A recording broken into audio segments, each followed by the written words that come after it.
C'est une crise qui n'a épargné aucun peuple, aucun pays, aucune nation. Et qui nous a atteint de plein fouet, surtout nous, les jeunes pays. Mais en ce qui concerne la Côte d'Ivoire,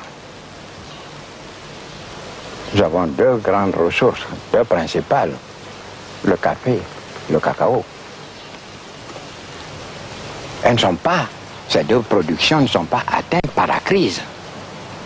Il y aurait une crise pour le café, une crise pour le cacao, si le prix de la tasse de café baissait, si le prix de la tablette de chocolat baissait.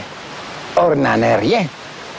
Le prix à la consommation de ces deux gens grimpe chaque jour. Et par contre, le prix de la matière première baisse. C'est de la pure spéculation.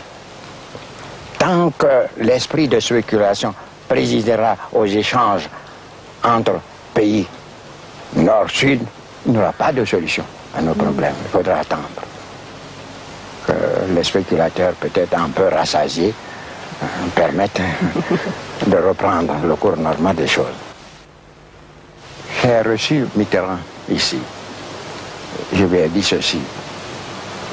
Du jour au lendemain, le prix de nos matières premières qui alimentent notre budget, et ce qui nous comptons pour l'amélioration de notre niveau de vie, de cadre de vie, du jour au lendemain a baissé de moitié, de plus de la moitié.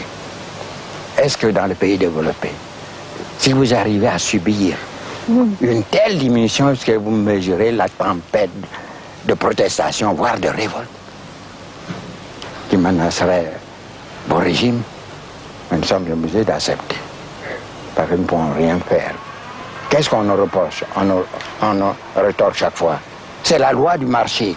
Il y a la loi du marché entre deux pays d'égal développement.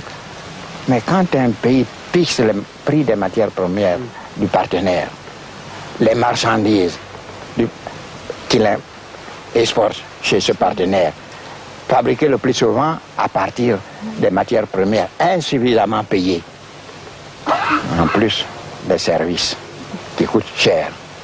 Comment pouvez-vous parler de la loi du marché? Est-ce que la loi du marché est respectée entre vous et les Japonais? Hein? Oui. Quand les Japonais vous demandent la loi du marché, vous le rétorquez par quoi? Par des contingentements. Vous me vendrez